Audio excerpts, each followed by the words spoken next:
Salve meus leões, salve minhas leoas, Flávio Leão na área e hoje não é para leitura comentada, é para contar os desafios de algumas lições. Eu fiquei de gravar esse vídeo aqui antes para compartilhar com vocês quais os desafios, em especial de algumas lições, e hoje eu quero falar da lição 21, que é o estou determinado a ver as coisas de modo diferente. Entenda, quando a gente está num processo de transformação, igual fazendo essas mudanças da lição do curso Um Curso em Milagres, a gente encontra muita resistência às vezes, mas essa resistência em partes acaba sendo nossa também. Já parou para perceber o tanto que você coloca mentalmente a incapacidade de fazer algo? Você não consegue se colocar na posição de aprendiz. Eu vou dar um exemplo para vocês de uma coisa que eu acho muito interessante que aconteceu comigo. É o seguinte, eu preciso às vezes fazer algumas artes finais, né? Essas capas aqui do YouTube que vocês veem aqui nos vídeos, algumas capas para o projeto da loja. E fazia muitos anos que eu não mexia com Photoshop. E eu fui colocado na posição de ter que fazer esse material de novo. E olha só o quanto foi desafiador, porque na minha cabeça eu não sou criativo, eu não tenho capacidade de fazer. Então eu já automaticamente, eu não sei o porquê, eu já coloquei uma série de empecilhos no caminho. E é assim quando a gente quer fazer algo que vai transformar, que vai mudar. Não é que eu não sou capaz. Não é que você não é capaz de algo quando você quer realmente transformar. Mas tudo começa uma questão de mindset, né? Quando eu olho para dentro e falo, não, peraí, isso precisa ser transformado. E eu tenho ferramentas para fazer essas modificações, essas mudanças. Obviamente eu sei que para me tornar um expert em Photoshop, Adobe Illustrator, trabalhar nas criações, vou precisar dedicar várias horas, um determinado tempo, para que eu possa entender essa ferramenta, o uso dessas ferramentas. Mas não quer dizer que isso é impossível. É desafiador, mas nunca impossível, porque quando eu acredito que é impossível, eu automaticamente coloco aqui, ó, um muro na minha frente. Então eu mesmo crio com as minhas próprias ilusões, inclusive a gente já falou disso aqui em algum dos exercícios, eu não me recordo qual, mas a gente fala das ilusões, né, de uma certa forma que a gente cria essas ilusões a respeito da nossa mente.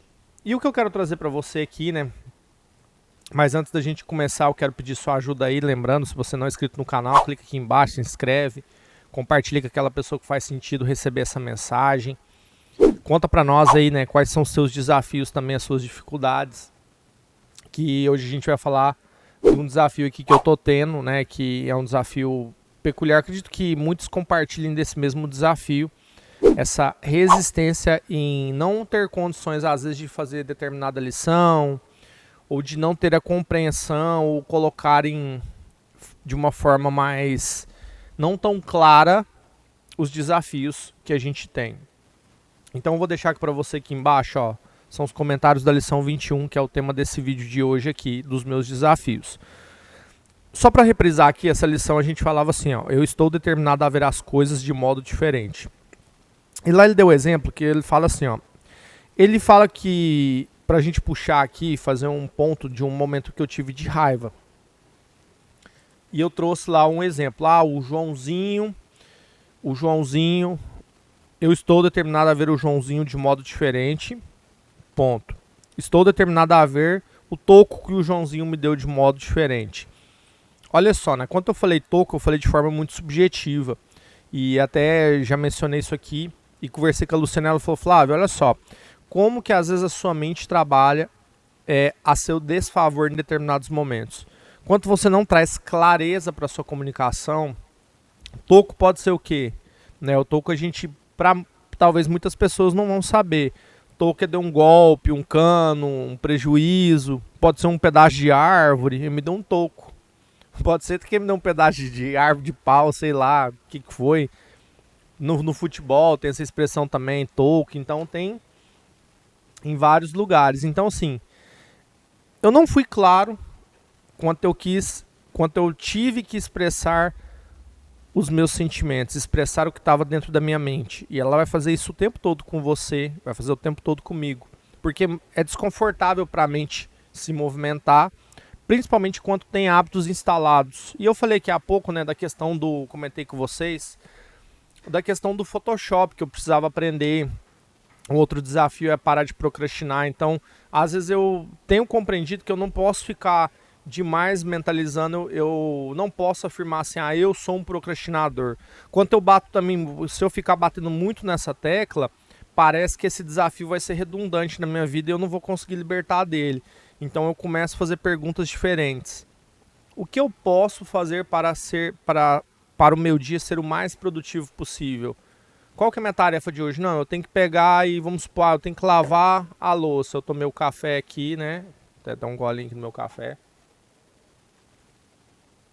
Eu tomei meu café, eu sei que eu tenho que lavar meu copo. Então eu vou terminar aqui, lavo o copo. Eu cheguei a falar também, isso aqui, reprisando, né? Se uma tarefa gasta menos de 2 minutos, vai lá e faça. Você já mata essa tarefa, ela não fica te atormentando a sua mente. Tudo que é rápido, você vai gastar menos de 2. Eu coloco 2 minutos, né? A regra do 2, né? Nunca deixa de fazer um hábito novo que você quer implementar na sua vida mais de 2 dias. E nunca deixa de fazer coisas que são mais demoram menos de 2 minutos. Vai lá e faz. Eu tenho que arrumar, passar um pano aqui. Eu vou gastar, eu falo 2, mas talvez é uma coisa tão automática que você vai instalando talvez também sem perceber. Mas às vezes, eu gasto meia hora para lavar o pano, para passar um pano na casa.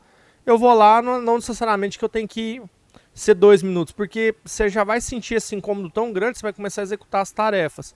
Obviamente você tem que entender que tudo que é menor, né, para você limpar a sua mente. Ontem, olha uma questão que interessante. Eu sou, no caso, casado, né, tem as crianças lá. Cheguei do treino, era umas 9h30, 9h40, 9h20. Eu tinha tomado um banho, deitei. E a gente aqui, né, no Nordeste, a gente tem o hábito de comer um cuscuz com um ovinho, às vezes à noite, tá com fome, né? Não é tão pesado, uma comida tão pesada. Só que assim, eu falei assim, e aí, vou pra Francine, né? Que a minha filha mais velha, ela tem 12 anos, eu falei assim, e aí, Fran, vamos fazer um cuscuz aí, pai? Ela, não tô com fome, não sei o que, papapá e tal, e coisa, e eu, quer saber que nada, eu vou lá e vou fazer. Mas, tipo, todo mundo só tinha a Ana, né, que é minha outra filha. A Ana falou, não, pai, eu tô com fome. Aí minha esposa já tava deitada também, falou, não tô com fome não, tô de boa. Aí eu falei, massa, eu vou lá, eu falei assim, eu vou fazer pra todo mundo, porque eu tenho certeza que eles vão comer. E eu cheguei lá na pia, a louça tava suja, os pratos e tal, e aí o cuscuz pra você preparar, você tem que pôr ele de molho, fui lá. E comecei a preparar, e nisso já tinha umas louças lá, uns pratos, né, que a gente tinha tomado café, mas ficou fora o dia todo. E eu já falei, vou lavar, vou dar o grau nisso aqui, já movimentando ali, fazendo enquanto fazia o cuscuz, terminei ali e tal, já fritei um ovinho também, um ovinho na manteiga, já montei os pratos e coloquei a mesa, todo mundo chegou e no final das contas, todo mundo comeu. Eu lavei, terminou todo mundo de comer, peguei os pratos já também, que terminou de tomar comer o cuscuz, né, tomar o lanche, já lavei, guardei tudo, limpei o fogão, tampei. Aí eu fui lá, escovei os dentes, deitei na cama. 9h45, eu gastei meia hora ali, não sei nem como, eu acho que eu não vi o tempo passar, foi um negócio tão rápido. E percebe que às vezes eu cheguei, eu tava, minha mente, primeira coisa que minha mente falou, tá todo mundo de boa, ninguém quer comer, vou ficar sossegado. Então a gente tem essa mania, né, de não dar clareza, de não se colocar numa posição de se desafiar um pouco mais com essas questões dessas tarefas. Lógico que dormir é bom, descansar é bom, só que, eu tenho que entender o limite, que o meu corpo ele sempre vai querer economizar energia. Tanto mental, meu corpo e minha mente vai querer economizar energia o tempo todo. Então, quando eu entendo mecanismos para deixar minha máquina em pleno funcionamento, eu acabo me tornando muito mais produtivo e vivenciando muito mais experiências. Porque eu dependo de quê para viver experiências basicamente aqui na Terra? Eu dependo do meu corpo físico. Se o meu corpo físico está o tempo todo me entregando de bandeja pro descanso, como é que eu vou fazer? Meu corpo físico tá ali o tempo todo, não, você tem que ficar de boa, você tem que deitar, você tem que descansar. Que nada, vou meter o louco, vou levantar e vou fazer as paradas, tudo que eu tenho para fazer. Agora, ponto. Vamos pôr uns 2 pontos aí, aliás, né? Não é um negócio que você vai fazer todo santo dia se você não começar a criar o hábito. Talvez eu fiz ontem, vou fazer amanhã, eu tento pôr cada vez mais esse ritmo. Porque é aquela coisa, né? Na própria Bíblia, né? Quem faz a leitura também fala nos provérbios, ó, o preguiçoso, ele é tomado pela sua cama, né? Ele é como um bife na chapa, ele fica virando de um lado para o outro. Então, é isso que você às vezes tem que entender, dar clareza para os seus pensamentos, dar clareza para os seus sentimentos. E eu extrair daqui essa lição. Né, quando a Luciana falou assim pra mim, pô, mas você não foi claro, você devia ter falado, não, eu estou determinado a ver o Joãozinho de modo diferente, e eu estou determinado a ver a situação que ele me deu, foi no caso, vou falar assim, um golpe, vou dar um exemplo, né, um golpe financeiro de modo diferente. Pronto, fui claro, fui objetivo, não dei volta, então eu não posso falar de entre linhas. Então, antigamente Jesus falava em parábolas, falava, mas as pessoas eram muito rudimentares à forma de pensar. Não tinha como às vezes você chegar com uma determinada ideia e trazer para as pessoas logo de cara que elas nunca aceitariam. Hoje a gente está numa era de comunicação que a gente vê crianças de 5, 6 anos, pô, bate-papo de adulto. Na nossa época eram raras as exceções, né? Eu tenho aqui a idade de quem está entre 30 e 40 anos, na nossa época, por exemplo, a gente nunca pensava em ter determinadas conversas com o pai e com a mãe. Lógico que assim, né? Isso tudo depende do nível de conhecimento do círculo que você vive. Mas na minha época, nossa senhora, nem sonhava, nem pensava em ter o tipo de conversa que hoje eu tenho com os meus filhos. Com 6, 7 anos, a maturidade, o entendimento que eles têm. Então hoje a comunicação é muito mais distribuída, muito mais orientada. Então todo mundo conhece, todo mundo entende. Só que as pessoas não sabem lidar com os seus pensamentos. Aí é onde que entra um grande problema. As informações são muitas, mas as pessoas estão cada vez mais frágeis porque não conseguem se conectar com os seus pensamentos, para se conectar com essa verdade que é a verdade do Criador, a verdade divina. Então eu começo a criar coisas totalmente baseadas no meu ego, na minha vaidade, que é uma divisão entre o ego, né, que é os meus pensamentos, as minhas ilusões, e de cada outro lado está o espírito, que é a conexão com o divino, é a verdade, é o propósito. Então eu começo a entender isso de uma forma mais clara. Então a mensagem que eu quero trazer para vocês é no sentido de ter clareza, tome as atitudes. Vai em frente, não fica lamentando e só olhando o problema. Então, assim, daqui eu extraí o seguinte, pô, se eu quero ver algo diferente na minha vida, eu tenho que começar a fazer as perguntas de um modo diferente. Então, eu não vou ficar falando lá, eu quero deixar de procrastinar. Então, dá-se a entender que eu ainda sou um procrastinador. Não, eu já quero tirar isso fora da minha vida. Então, vamos embora. O que eu tenho que fazer hoje? A pergunta tem que ser essa todo dia diferente. Qual que é a pergunta que eu tenho que fazer todo dia para mudar essa situação na minha vida? Eu comecei a fazer algo, pronto. O que eu comecei a fazer? Eu comecei a fazer aqui a leitura comentada do livro Um Curso em Milagres aqui com vocês. Eu sei que eu tenho que fazer isso aqui até o final do ano. Eu não vou chegar um mês que vem aqui simplesmente falar, parei. Não, eu tenho um compromisso de vir aqui fazer com vocês. Todo dia eu me pergunto, o que eu tenho que fazer para fazer a lição de hoje? Qual que é o entendimento que eu tenho que ter? Qual que é a visão?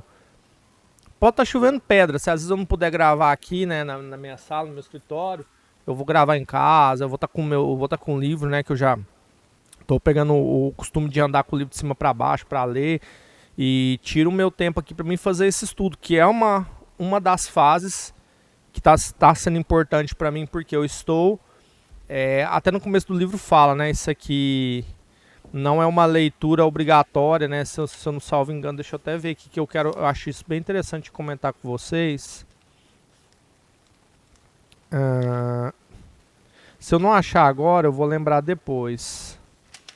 Isso aqui é a nota do tradutor. É uma coisa nesse sentido assim. Esse livro, ele é obrigatório a fazer, mas você só vai fazer ele o dia que você estiver disposto de fato a fazer. Então não é uma questão que você fala assim, eu vou fazer, eu vou lembrar depois, que eu não lembro agora de cabeça não. Mas tipo, você tem que estar de coração aberto para você fazer um estudo desse livro, porque é uma busca pelo conhecimento que está aqui dentro de nós. Óbvio, né? Como eu falei, desafio vai ter, sua mente não quer ver você mudar. Então, mas aqui a gente já entende como é que vira a chave.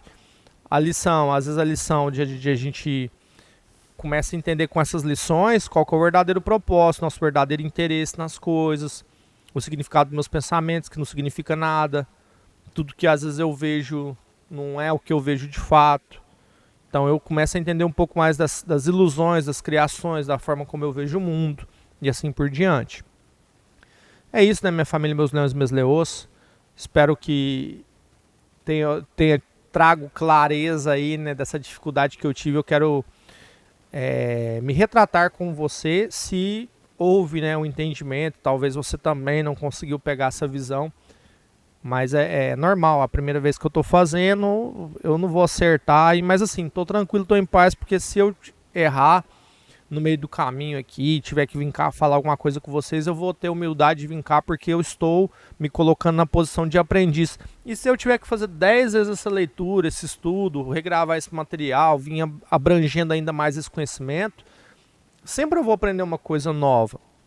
Eu falo pra vocês, ó, eu treino jiu-jitsu. Eu já tô há 10 anos treinando praticamente aí, deu uma pausa de 2 anos por conta da pandemia. Tô na faixa marrom, né? Eu vou já, meu próximo nível é a faixa preta, mas você nunca para de aprender no jiu-jitsu. Jiu-jitsu ali para você chegar no, digamos assim, no auge do jiu-jitsu, são mais 31 anos que você tem que estar depois da faixa preta, ou seja, vamos pular que o cara pega com 40, vai estar lá com seus 80, 70, que ele vai estar um grão-mestre, que é a graduação mais alta do jiu-jitsu. Você vai ganhando os graus na faixa preta, aí você vai para coral, que é a preta e vermelha, depois a branca e vermelha e depois a vermelha. Então é uma jornada que você nunca para de aprender. Eu acho que a vida também é assim, é uma jornada que a gente nunca para de aprender.